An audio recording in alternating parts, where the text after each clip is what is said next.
topic is how to coach in today's environment. I want to welcome guests Jamion Christian and Geoff Foster. Jamion is a friend and former head coach at George Washington University, Siena College, and Mount St. Mary's University. He currently is a podcast host and team building consultant. Geoff is the CEO of Core Technology Molding Corporation in Greensboro, North Carolina. They supply components to large corporations like Merck, Volvo, and BMW. His components ship to over 150 countries. And Geoff, that prompts the question, what kind of car do you drive? That's a silly question, Matt, but I drive a BMW. Okay. When the people from Volvo visit Greensboro, do you rent a car? We haven't figured that out yet. But, okay. I hide the BMW. Okay. There you go. Thank you guys for joining us. You both had very successful careers in different fields, but I believe there's so many similarities between business and sport. I say that business is a contact sport, and every organization is made up of the organizational triangle: talent, systems, and culture. Where the better your systems are, the better your culture is, the better your talent will perform, but culture is king. So everyone on the webcast knows of the issues that we have with attracting and coaching in today's environment. What do you see as the key? And we'll start out with Jamion first. What do you see as the key to attracting talent? And I just think this is an interesting topic as we roll into March Madness, those of you that are basketball fans. So Jamion, what's the key to attracting talent? Well, Matt, I appreciate it. Number one, good morning. Appreciate you having me on here. You've been a dear friend to me for a long time. So I'm thankful to be able to join your group for this morning and hopefully be able to give some information that will help uplift and give some people some great ideas on how to move forward. When you talk about attracting talent, and, I think this is really important. Daniel Pink wrote this book called Drive. And as you know, when you're on these forced sabbaticals, Matt, you dive into some different things a little bit more deeply. And I really drove into his book Drive. And, what he talks about purpose, he talks about autonomy, and he talks about mastery. And I've really looked a lot into those because I think this is, when you talk about autonomy, it's like the desire to direct your own life. And when you're talking about directing your own life, a lot of us as business owners, and even I work with people in the consulting space, we were talking about working from home. It's been major friction about the ability to work from home, but that's really about autonomy. That's really about the ability to work freely, to be able to attack things in a way that's more comfortable for you. It's about having the ability to work on a maybe an unstructured schedule that allows your family and yourself to work more deeply. You talk about mastery, and I think we do a pretty good job of mastery, the desire to get better at something that matters. And when you're a leader, it might be learning how to lead with dignity. It might be learning how to lead with integrity. Those are things that we end up addressing. You have these great assessment tools that we use, and these assessment tools really do a great job of pointing us in our areas of mastery so we can really dive really deeply into those. So I think that's an area that we do a pretty good job on in general. But then I think this thing with purpose is kind of the third thing. And I don't know how long I get, Matt, so I'll make sure I try to keep it quick. Listen, I'm the coach, so I'm going to put you in and out of the game. Okay. So Please. If there's a dead ball, I might just sub you out and hand the rock to Geoff. Okay. Yeah, so I'll finish up on this with purpose. And, that's a desire to do something bigger than yourself. And so I'm looking a lot more right now, Matt, at autonomy and purpose. And when I'm bringing people to my organization, I want to make sure that they're rooted in wanting to achieve something that's much bigger than how much Pepsi we sell or how many games we have the ability to win in one season. I want them to be rooted into something much bigger, because I know when you have people driven with autonomy and purpose, it gives us a chance to really do something special, and it gives us the ability to really work through adversity. Yeah, that's great. Thank you, and that's fine. You didn't over dribble. We still have a couple of seconds on the shot clock. We'll pass the rock to Geoff. Geoff, I love what he's saying. Then there's, okay, we all have, this vision. We have this hope. And then sometimes there's reality and there might be a gap there, maybe not. How do you build off of what Jamion was saying in terms of attracting the talent you need to win in your industry? Yeah, thanks, Let Matt. let me interrupt one question. Stephanie, is this on speaker view? So, okay, got you. Thank you. Go ahead, Jeff. Okay, yeah, so very similar to Jamion, I'm looking for people who are looking for something much bigger. So one of the first questions that I might ask in the interview is, are you looking for a job or are you looking for a career? And people who are looking for a career, those are the ones that I'm really looking for. They're looking for opportunities. So when I say opportunities, they're looking for a career where they're going to get training, they're going to get development, they're going to get coaching, very similar to basketball or any other sport, but we are going to give them those tools. So when I find a potential candidate who's looking for a career, that means to me they're looking for opportunities. And that's what's exciting to me as a CEO, from the leadership team down to the operator or the guy on the shipping dock. He's looking for a career. He's looking for opportunities to grow. When I have someone like that, you know, I can teach anybody plastics. So plastics is, you know, our core competency, but it's got to be someone who's looking for a career and they're hungry for opportunities. Those are exciting to me. And in my opinion, that's one of the best things when I can attract someone who's looking for a career. Thank you, Jeff. Now, you know, a lot of times we have a game plan. It's just like being a basketball coach. You have a game plan, then after the first 5 minutes, it goes out the window because we start going into a flow here, and that triggers the question of, how do you get quality people in front of you for an interview? You know, you know, where do you find these people? How do you attract them to sit in your office, and then you can have that conversation with them? Because I think there's a lot of people maybe on this call that feel it's so frustrating because, you know, today's employee is just looking for a paycheck. And then if they can get $1 more an hour, they're going across the street. So how do you hunt, if you will, lack of a better term, but how do you go after talent and go from point A to point B, getting them in your chair? Yeah, great question, Matt. And some of that is, I've been doing that through the universities. So I'm an adjunct professor. So I have a young pipeline. I've been doing that for 18 years. So I teach at North Carolina A&T in the Applied Engineering Department. So I'm constantly recruiting young talent that I see in the classroom who can present well. They play nicely in the sandbox with others. So when they're on these projects, they're not micromanaging. They're not trying to take over the project, because I have to picture them in front of my customer when they're in the classroom. I joke with them and I tell them that you're on a 4-year interview with me, looking for opportunities. So I think the pipeline has been very strong with the engineering guys. However, with the manufacturing, I think during COVID started a program where we give a $500 cash bonus if you bring an employee that you recommend. And there have been several, almost all of our employees now came through this program. So when we reward them, they are not going to bring a boat anchor, for the lack of a better word, a Right. bottom dweller or a catfish to the team, because it's going to reflect on them.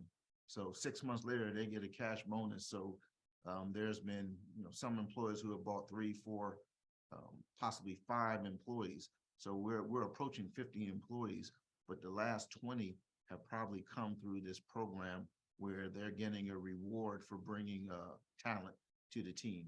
You know, I'm just one person, but when I have talented people recruiting talented people for me, that's very helpful. And again, they're attaching their name to that. So that's been very, maybe a little bit innovative, a different approach to recruiting. One of the last things, Matt, is the reward system. So at the end of the day, everyone's going to ask, hey, what's in it for me? So, you know, they can go across the street for 50 cents more. That's going to be a problem if you're not having some other reward system. So when I talk about reward, we're competitive on our hourly pay. but we have 401k that's really growing. We match at 4%. We started profit sharing last year. So, we're sharing our profits with the employees. I think one of the biggest things is our employee appreciation trip. So every year we offer all the employees to go on an annual trip. So this July, we'll be taking everyone to Cabo San Lucas.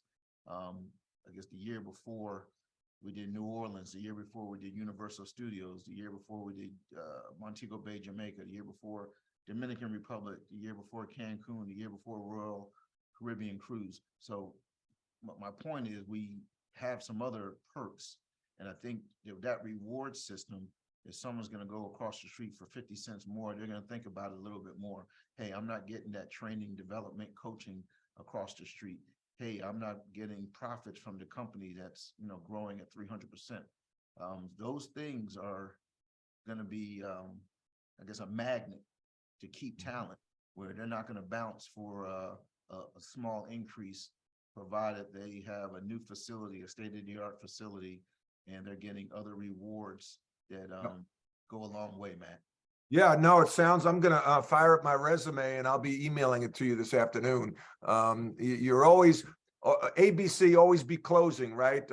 ABR, always be recruiting. And the fact that you're an adjunct professor, that's pretty savvy opportunity for you to take advantage of, to get that tryout, to see kids when they're tired, to see them when they're in their weakest moment. Are they still meeting a standard that you'd want in your organization? Jamion, I think this sounds self-serving, but there's no more competitive environment than recruiting in the world of college basketball. And those skills translate to business. How do you find it recruiting in, today's environment, athletes that want to play as a team? Because everyone wants the NIL money, everyone wants to go be on TV, and you're trying to recruit an individual to come and play as a team to win basketball games. How did you find that at your last stop at GW? Well, I think number one, I'm a values-based leader. And so I always lead with my values. I think, whatever we're trying to do as leaders, we have to know who we are, and we have to know what kind of people work best with us and what kind of people we might struggle with. In that journey to figure out what works best with you, knowing the baseline skills that a person must have. Like for me, empathy is very important on a team. Being able to understand those around you and how your actions affect them. So I sort of start there, like knowing who you are, knowing what your values are. And I also tell our guys, like, you attract what you cultivate. And as you're getting into an organization and as you're building an organization, the things that I consistently demand versus the things that I consistently allow are creating this culture that's going to either attract the right kind of people or attract the wrong source of people. Matt, through the years in college basketball, we've had this transfer portal thing where kids have been transferring in and out, like you were saying, like for $1 across the street. And they've had the freedom to be able to do that. That's a new thing in college basketball. So this value-based leadership has become even more important because you're going to have a smaller window with some of these players. If you guys will know, like freshmen can basically transfer one time and go play right away somewhere else. So your window for developing players has gone from 3 to 4 years to maybe 6 to 9 months before they make a decision and try to move on somewhere else. So being rooted in your value becomes very important. The best kind of advertising is word of mouth advertising. So if I'm able to impact someone's life in 6 to 9 months and they have a positive experience, that's going to allow me to get the next best player that maybe has a very similar skill set. So it's really important that I understand that the people that we're bringing in understand who I am and the value that it's going to take to be successful where we are. We may lose some people, we may lose some guys transferring, but if I do right by the guys in that locker room every single day, their connection with other people is going to allow good players to keep coming in that door. So I try to really focus on being a value-based leader and trying to teach them how to lead themselves. Yeah. when we were at Kansas, I was an assistant for Roy Williams for 7 years, and we talked about character wins championships. And I think you look across the board, the teams that win, it's a friend said, the best players don't always make up the best team, but the best team always wins. And so you could see these superstars come together, but if they're not playing as one, they're not going to be successful. But it leads us to the next one. When you only have a player for 6 months, or Jeff, you bring on some new talent, I think one of the things, and you know, as a 61 now, and I'm 61-year-old man, and you start talking like a 61-year-old man. When I was a kid, right? When I was a kid, how do you find it? And this was the whole topic of this conversation. How do you coach in today's environment? So you get this talent in the door. Everyone loves each other. Okay. And then someone shows up late to work. Someone talks back to a manager. Somebody screws up, you know, some process that may cost you, you know, thousands of dollars. Jeff, how do you either coach them, or how do you coach your coaches to coach them? Yeah, so similar to, I guess, athletics, there's some similarities where if you're not checking in regularly with employees, that, hey, how you doing? Fine, and you just keep walking. Those practices aren't acceptable anymore. And I hear Lou Holtz and other coaches talk that 20 years ago, if you didn't talk to a kid all semester, that was a great thing. There's no problems. But now they say if you don't check in weekly with these guys, they'll get into the portal and transfer. And I think it's very similar in the business world. I have to check in because a lot of employees, I'm going to say millennials especially, they may not have been pushed or challenged in the past. So I think it's important to check in regularly. Since COVID, we have a lot of employees now who used to work at Best Buy, they used to work at Home Depot, they used to work at Lowe's. They never worked in a manufacturing environment at a fast pace. So, you know, we have high standards, and for good reason. Our customers have high standards. You know, you can appreciate that with the Pfizer, the Mercks, the vaccines that have to be very detail oriented. So have to really not just identify people who, you know, have that same level of detail concern, but who feel comfortable in that work environment. And as Jamion said, you know, you're going to lose some, but we have one of the lowest turnover rates in Guilford County, less than 2%. So, you know, we do a good job recruiting and pulling in the right guys. But I think it's very important that we check in on a regular basis, you know, at least every 90 days to feel the temperature. Marlene, I'll get to you in a second. We want questions, but I've got questions. I love the thing about the check-in regularly, because I'm an executive coach. I work with Vistage.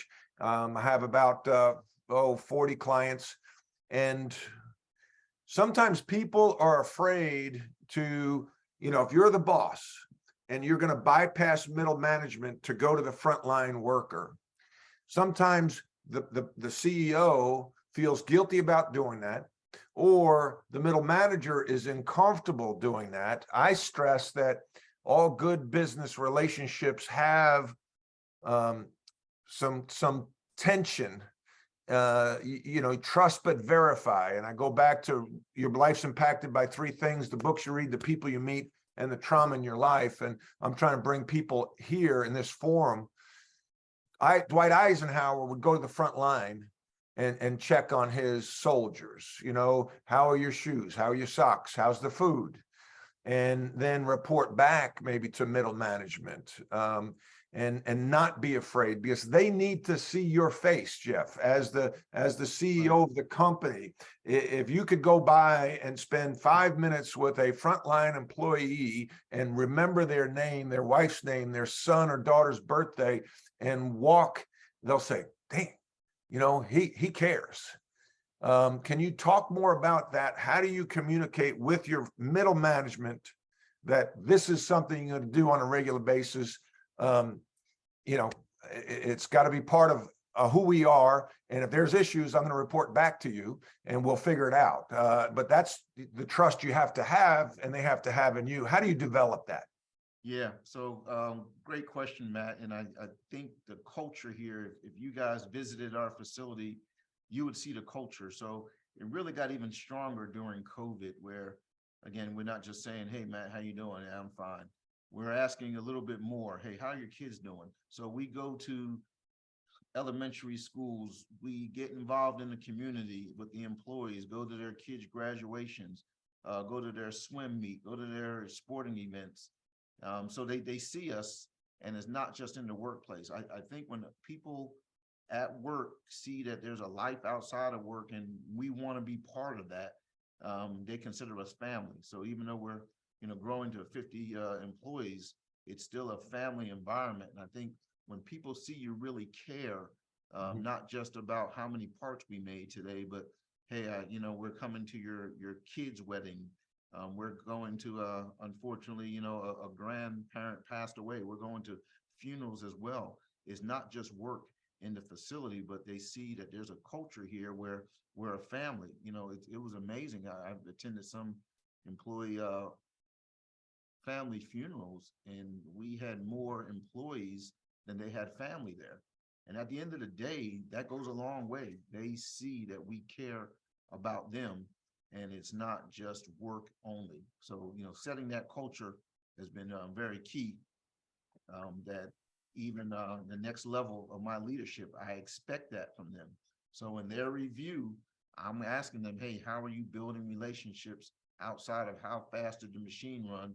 How efficient were we? How many parts do we make today? It's more than just manufacturing. It's a relationship and it's a culture. The question goes to me, my head is, this takes a team for you. You've got to have good support because it takes time, and that's such a scarce resource. I'd say that a CEO's 3 responsibilities: cast the vision, drive the culture, and major business decisions, major acquisitions, mergers and acquisitions. So you have to have a heck of a team around you, executive assistant, VPs, to free you up, right? You delegate to elevate. How is that process for you, going from someone who founded this company? Now you've got to hand off, right? I mean, that's everyone's biggest fear as a CEO. You build this company and now you can't be making the widget. You've got to have somebody else making the widget, but trust that they're going to do that. What was that transition like for you, Geoff? Yeah, so that was a tough time handing off. So if you can imagine, 17 years ago, it was 3 people in the company. So, I was changing over molds, making parts, and we were running 1 shift. So we went from 1 shift, which is 8 a.m. to 4 p.m. And then we went to 2 shifts, which is 4 to midnight. And then bringing on the 3rd shift, those guys that stay up all night from 12 a.m. to 8 a.m.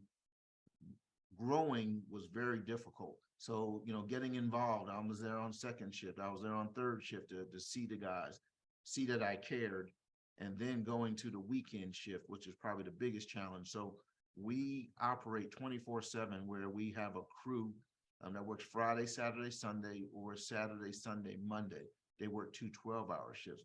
So coming in on the weekend and seeing them, again, maybe hour, 2 hours, but they see that I'm engaged, I'm involved. So probably the last 4 years, stepping back and letting my leadership team manage that. And that was tough for me as a founder to pull away some, but having talented people, I look for people who are smarter than me. I look for people who are more talented than me, like Brian Moran. Whoa. I knew you were going to do that. Geoff, that's messed up. That's messed up. I'm going to put you in the box. All right, Yeah, Jamion, I'm going to Jamion.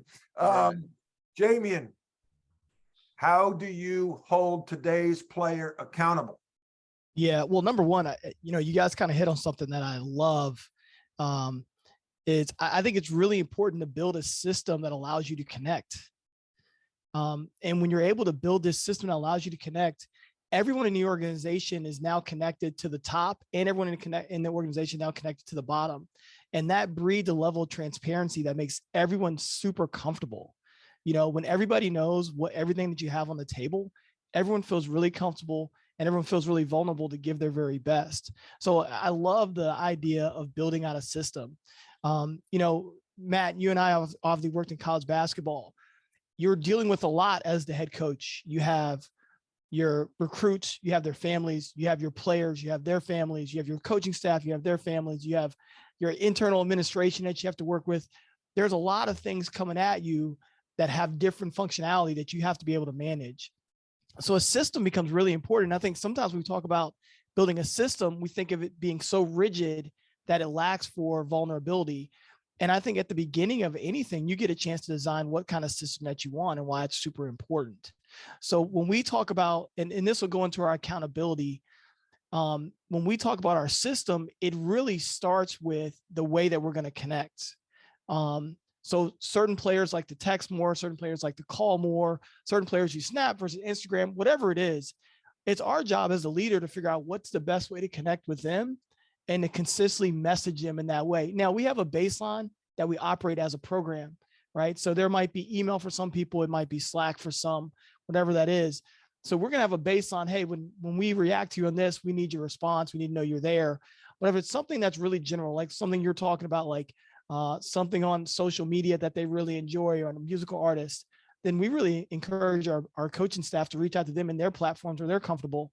And that creates a different level of transparency, a different level of conversation that I think is super important. So I think understanding how you can build a system to connect, and within our system to connect, we layer it. So there may be some mailing, there may be some emailing, right? And I think they're very different, right? A handwritten note hits differently whenever you receive it than an email does, maybe even more now because we're using our phones so much more, we're on our technology so much more. So taking out time in your week or your month to write a certain number of handwritten notes to people, I think is very valuable. I think it gives a personal touch that's really unique. It's amazing how many times I clean my office out and I have these handwritten notes that I'd never threw out because there's a value to them, there's weight to them.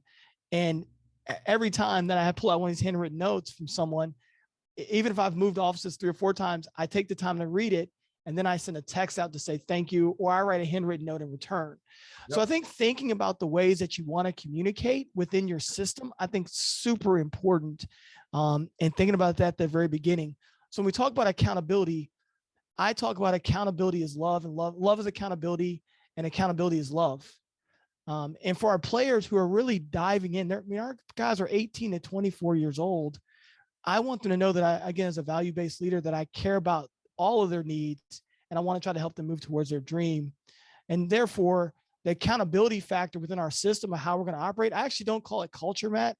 I call it our way of life. Because I want us to operate a certain way. I want us to live a certain way. You know, you're a Carolina guy, and there's certain things you Carolina guys do that's just better than everybody else. And that's part of your way of life. I've always wanted to be a guy who was leading people to understand their way of life to be better. And when those guys walk in the room, I want them to say, wow, that guy played for Jamion Christian. Yeah. And I want you to know what that means. Yeah. Okay. A player shows up late to practice. A player takes a bad shot. I was at the Carolina Duke game the other day. Shoot 30%, a lot of bad shots.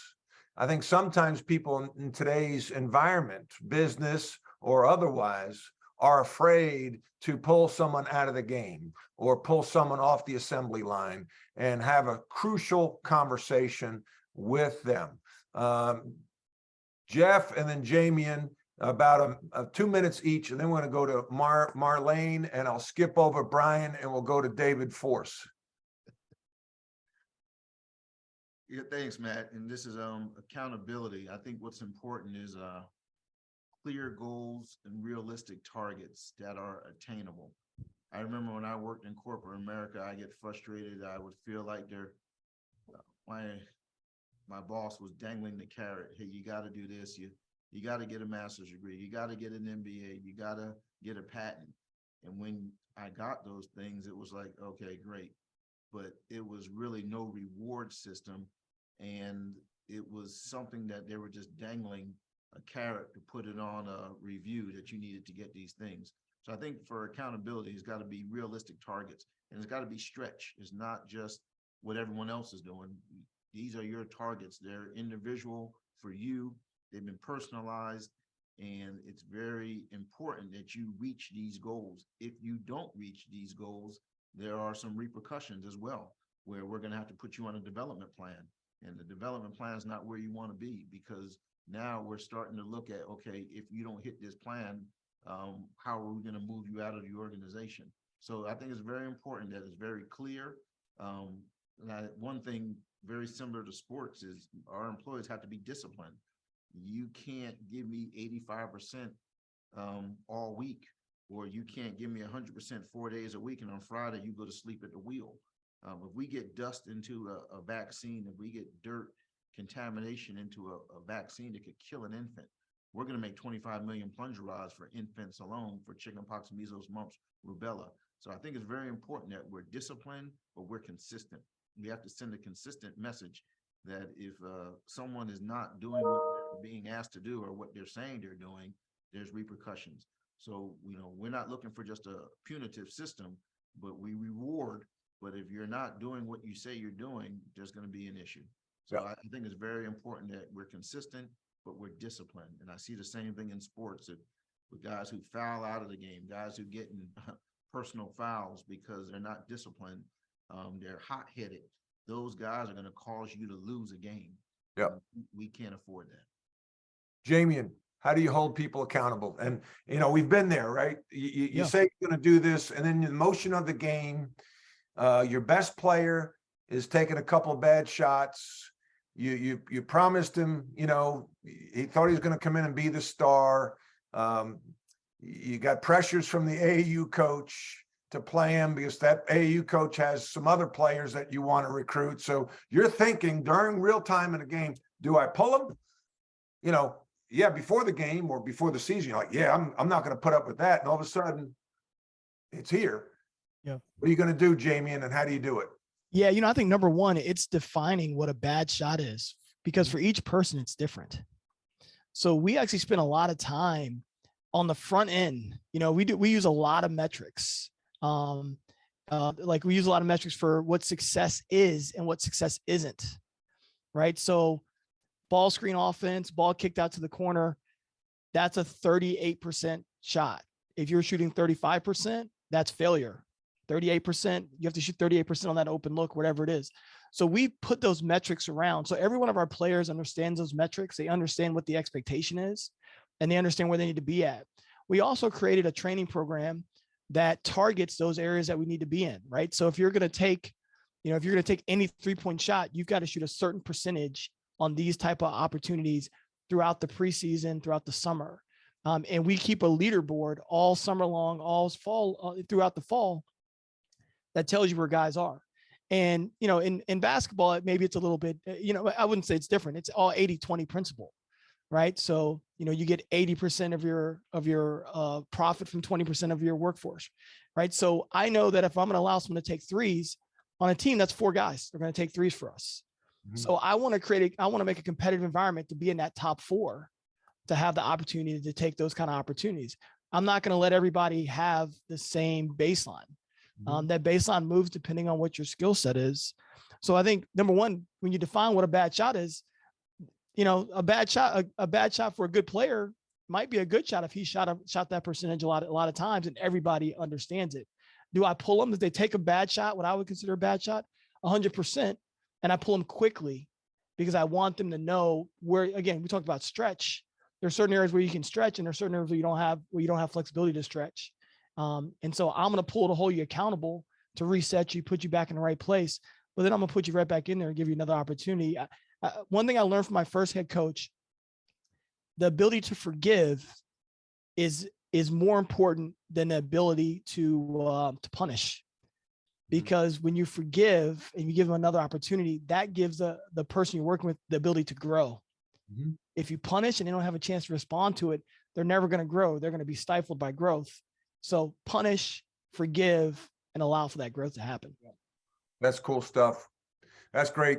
All right, Marlene, you've been patiently waiting from Holland to the United States. Welcome. You, I think probably anybody farther away on the call than Holland? Probably not.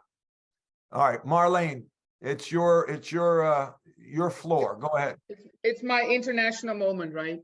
That's right. So, well, thank you very much. I'm from Holland. I work for a consultancy company where I do the recruitment and also I'm the HR business partner, HR manager. And well, we recruit business analysts and data analysts, which are very, well, probably in the US, the same thing, very hard to find, very hard to retain.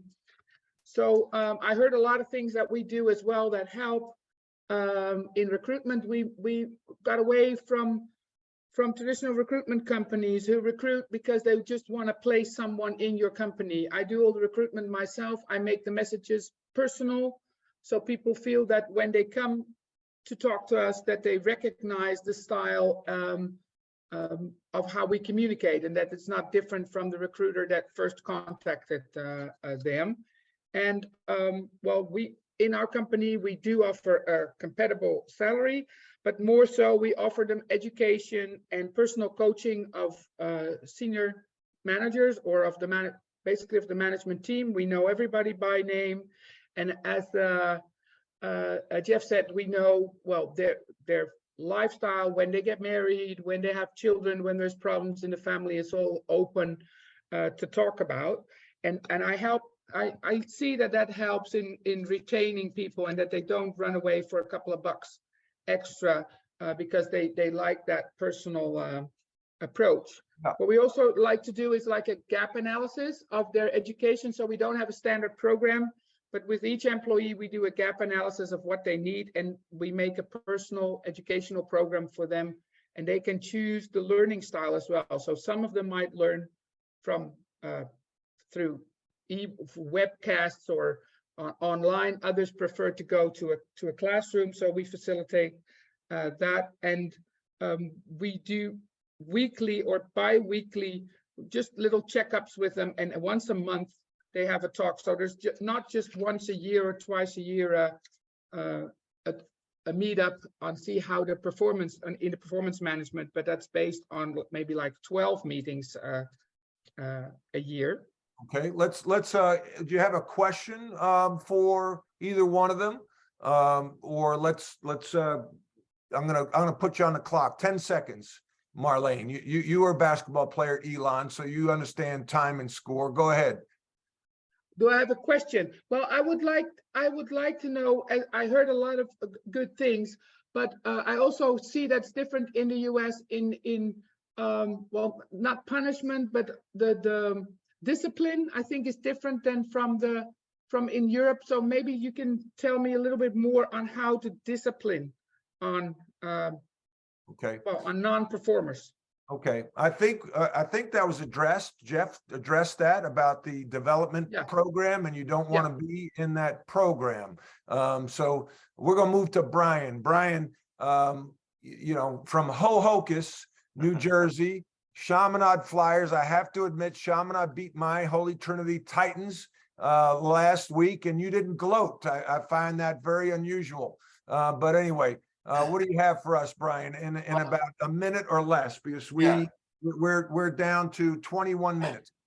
The Chaminade Holy Trinity thing, that's like a dog in a fire hydrant. So I'm just gonna move on from that. I have one quick comment and then a quick question.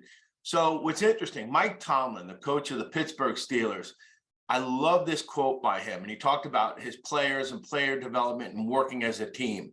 He said when he had a problem player, he would say to him, I will tolerate you until I can replace you. And I love that. You know, and what we're seeing, though, a little bit is a pendulum. And that's the problem in business and sports, is that we live in a pendulum world. So, you know, Matt, when you were playing in the 80s and the 90s, you know, all of the power was with the coaches. There was no NIL, there was no transfer portal, and now everything is swung over to the players. Same thing in business now, which is you have the great resignation, you have the quiet quitting. You know, a lot of this is about, okay, how do I I don't want to say coddle my employees, but how do I work to keep their keep their interest in my business. And I feel like there's got to be that balance. It's really hard today on leaders because the power has shifted to the employees. But here's my question for Geoff and Jamion. Okay, go ahead. Did your failures make you a better, more aware leader? What did you learn from that? Go ahead, Geoff. Yeah, sure. Brian, what I learned, and yes, the first part of that question is yes, it did make me a better leader. But what I've learned over the last 17 years is to fail fast. So when I tell people that, they kind of scratch their head, what does that mean?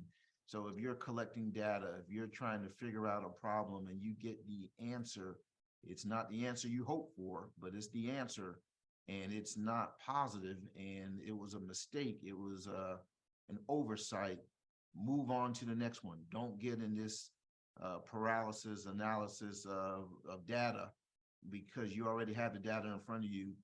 Learn from it and move on, because spending that time as an entrepreneur can put you out of business because you already had the answer. So go ahead and fail fast. Hey, made a mistake, failed, and let's move on. We have the data to make a better decision now. So if I had to say anything, Brian, it would be to fail fast. Yeah. Jamie, in 30 seconds. I love failure. I think failure tells you that you tried to stretch yourself further than what you might have been capable of in that moment. I believe I'm a lifelong learner. I believe in creating learning environments. I believe failure is essential for learning. So the ability to fail, recognize why you failed, and then try to improve on the thinking, on the thought process, allows you to be a better leader. 1,000%. It's allowed me to be much better in my career and will allow me to continue to be better. So again, I love fail fast. And I think failing just means you try to stretch yourself. It gives you a chance to be better on the next opportunity, which makes you more valuable in my mind. That's a great response, and I appreciate you being succinct. I want to go to the chat. Steve Gatter, if I pronounced it correctly, a question: how is the remote aspect of work today making managing and leading different?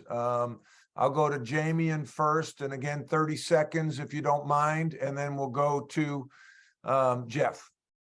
Well, I think we talk about the remote aspect. It's all about, you don't have the lunchroom opportunity. You don't have the opportunities there that are really small interactions. So I think as a leader, it becomes all about how can you build these smaller interactions that give your team more, that allow your team to gain more trust.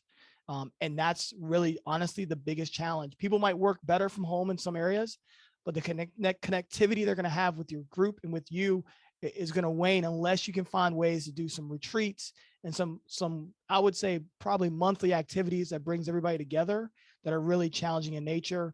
I would really try to lean on some of those opportunities. I think that's really important because there's certain things you just can't build a team. I tried to do it over Zoom when I was the head coach at George Washington for a season.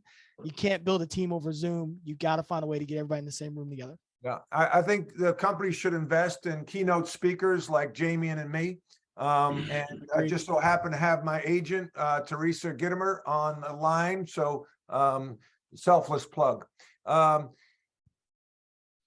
Geoff, how do you, you're manufacturing, so they've got to be there. So did you deal with as much remote work as some other companies? Yeah, Matt, we actually did during COVID. We had some single mothers, some parents were homeschooling, so we had to invest in some systems where they could actually do some work from home and be effective, where they had access to place orders, to manage materials, they could do it remotely. So again, I think showing that we cared, we were sympathetic to some of their situations that they had no control over, we worked together. So I think it went a long way, where they weren't just effective working at home, they realized that, hey, I can't do this everywhere, especially in manufacturing. Some places wouldn't allow this, but we made an investment of about $100,000 into our ERP system so they could work remotely. So I'm happy we made that investment. And I think it, again, we talk about retention, where we kind of met them someplace where they were at and they didn't have control. And I think they saw value in that. And those people are still here. Yep. That's terrific. All right, Dave, we're going to go Dave, then Steve Cost. Steve, it's great to have you on. I know you're ready to catch and shoot when I throw you the ball here in a couple of seconds. Dave, it's 8:45, so let's keep it to 30 seconds. Will do. I have a quick question. I'm trying to, you talk about basketball earlier, and you're talking about the kids trying to go across the street for the quicker dollar. I equate that to the difference between a one and done program and a university that has a system in place. Just it's two different systems. I'm not saying one's better than the other, but I see the kid who's looking to get the faster dollar and go across the street as the same kid that's going to a university knowing it's a one and done program. I'm not there for development. And I believe that those coaches probably look to high school coaches to develop that talent, because that coach at the one and done program is looking for someone coming in with the skill set, knowledge, ability to be able to execute immediately, and they're going to move on. So I believe right now, just like about the pendulum effect, there are some businesses that are looking for the one and done program. I'll use the tech industry. I'm developing something right now for tech, but 3 years from now, that's going to be obsolete. We're on to the next program, the next one and doneer. Pharmaceutical, on the other hand, is a long-term development. I think a business needs to identify themselves as either a system or a quote unquote one and done, in which case you recruit different styles of employees and not be offended by that. That's right. That's right. That's right. Kind of goes to the gig employer, a gig employee. Steve, you got the rock, and I know you're going to shoot it in 30 seconds or less. So welcome to the show, Steve. It's good to have you on. You and I connect a lot on Twitter. Good to have you. What do you have for us today? Thank you, Matt. My pleasure to be here. So first of all, great forum. This is just my sweet spot. Haven't been a ball player back in the day, and now a senior executive in the corporate world today. So I have just one question for both Jamion and Geoff, if that's okay. Yep. For both of you, when you put your head on your pillow at night, what is the one thing that you can safely say that you've done in the system, the process, the culture, the way of life, whatever it might be, that your number one employee and your number one player in your team, Jamion, is not going to transfer, and your number one employee is not going to put in their resignation the next day? What's the one thing you've done as a leader that lets you sleep at night saying they're not going to go? Go ahead. I'll pass the ball to Geoff. Yeah, so very good question. I think what I can say when I sleep at night is I've created opportunities for that employee or those employees. But I think more importantly, I helped them put a plan together. So yeah, if a guy wants to lead the conference in scoring, that's a great goal. But what did I do to help get him there? Did I send him to camp? Did I help train him? Did I get him in line with the right coaches? Did I send him to the right schools? Did I help get the development? And I know the answer is yes. That's when I feel really good and I sleep good at night, because I help set goals, but I put a path, I put a plan together to help them get there. So that, to me, I know I did everything I could do when I didn't just set a goal, but I gave them the tools to get there. The number one thing I would say, and these guys may still, what I've resound to the fact is sometimes these guys may still transfer, even if I do a great job of this, when we do a great job of this. The number one thing that our players know from us is that we love and care for them, no matter what happens. I think that the whole test of this college basketball thing for me is 30, 40 years down the road, something's going to happen to someone that's been in the locker room with us. Do they have the ability to pick up the phone and call someone that they were in that locker room with at some point? And maybe they hadn't talked to these people in 10 or 15 years, but do they know that in their biggest moment of crisis that they can pick the phone up and know that person's going to answer? I think it's all about building an environment of love, and love doesn't always appreciate love on your time. So a guy may transfer out, a guy may leave your organization, but if they ultimately know how much you cared about them and they can look back and reflect on it, that's so powerful.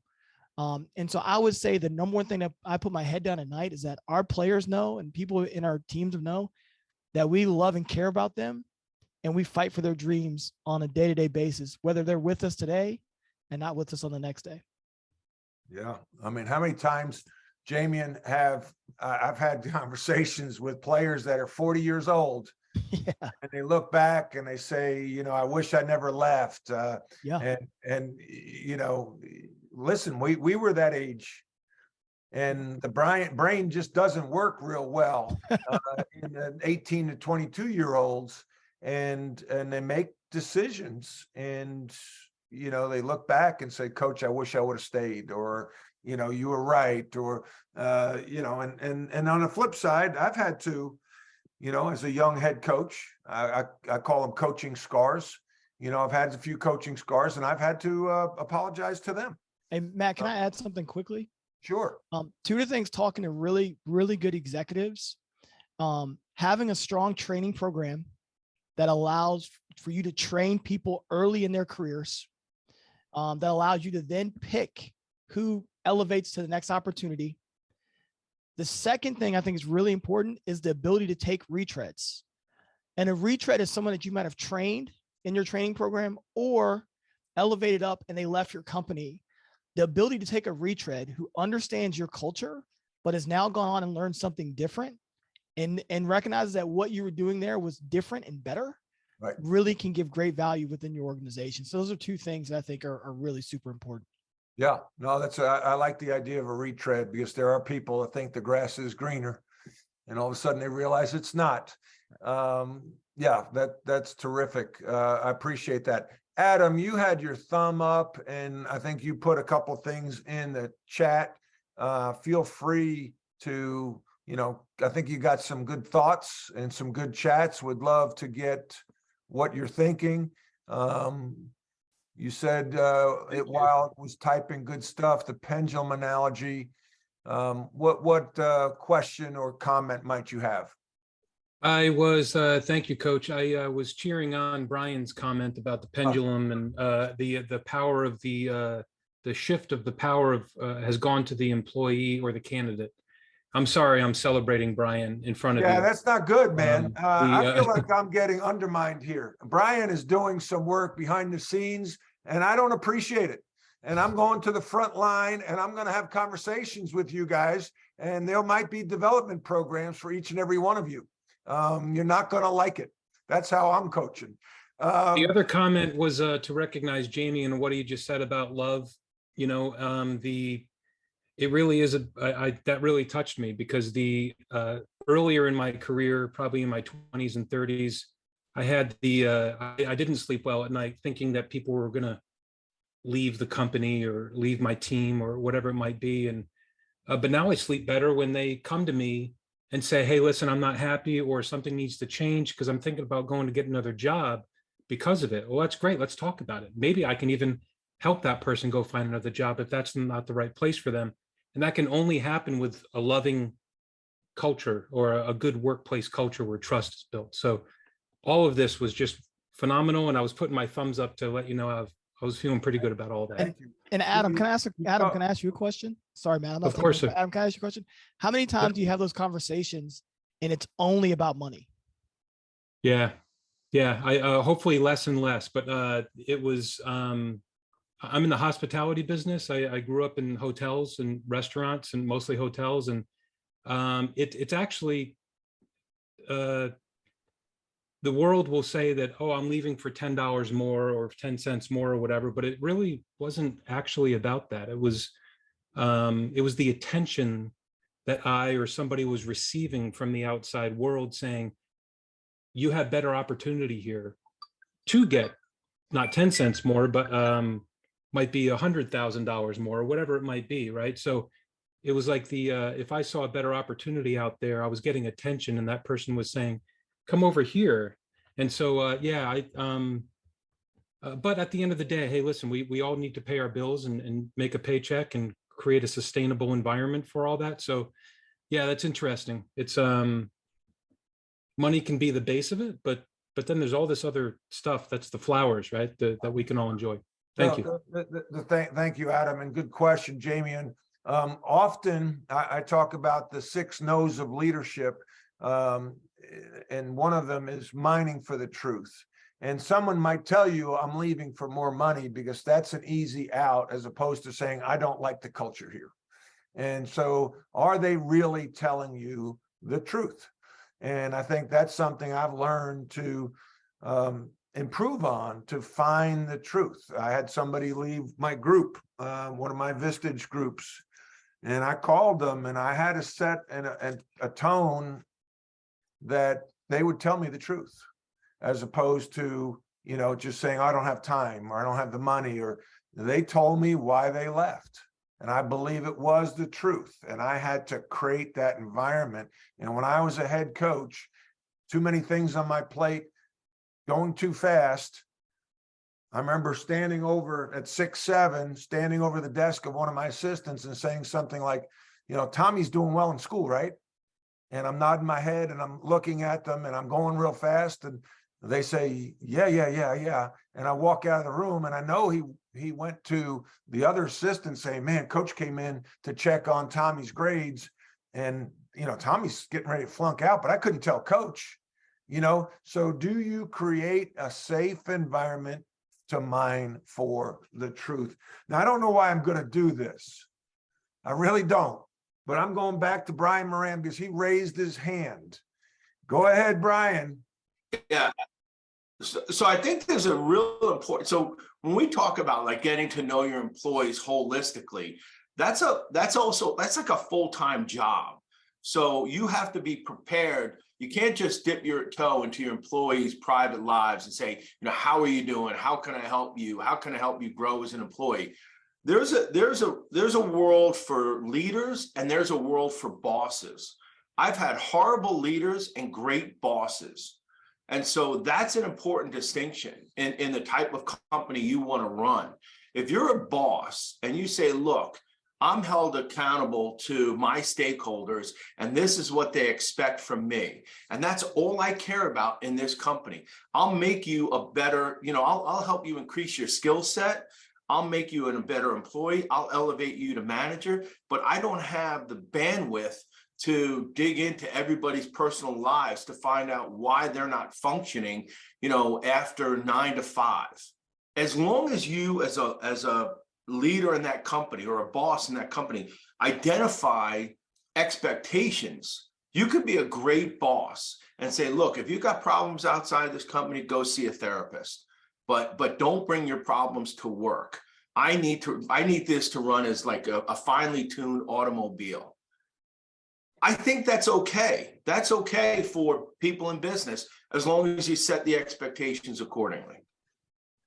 Okay. I'm gonna jump in, Matt. Sorry, I'm so aggressive. Brian, I love that. You know, I'm thinking about putting you on the bench there. Don't do that, you know, because I think you're taking a lot of shots. But I think Brian's point is hitting such a good one.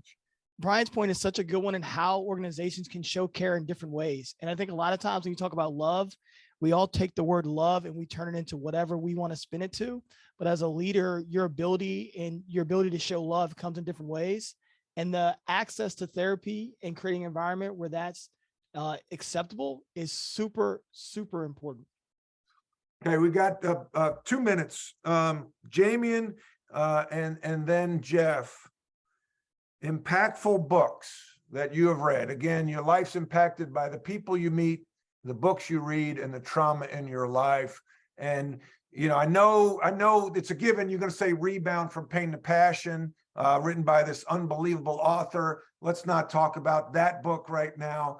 Jamion, you go first. Give me 1 or 2 impactful books. Really been on Drive from Daniel Pink. I mentioned that earlier. I think it's really an outstanding book. For me, Sacred Hoops by Phil Jackson is another great basketball book, and Principles is a third book I would throw in there. I think all those give you that's an eclectic list, but it's a good list. Yeah. What was the first book? Drive by Daniel Pink. Yeah. Okay. Yeah. Daniel Pink spoke at our Vistage event. We had our world conference in January in Nashville, and he was terrific. Geoff. Yeah, this is probably an old one, but still one of my favorites is Rich Dad, Poor Dad, Kawasaki. Yep. I felt like I was like his dad at one time on a treadmill, working 60, 70 hours a week. At the end of the day, wasn't really creating wealth was just paying bills. And this opened up my eyes to how I could lead an organization and get off the treadmill in corporate America. Yeah. Listen, you guys have been great. Thank you so much. I appreciate you coming on. Next month, the first Tuesday of every month, April 4th at 8 a.m. Eastern time. Look forward to having you back. Make it a great month.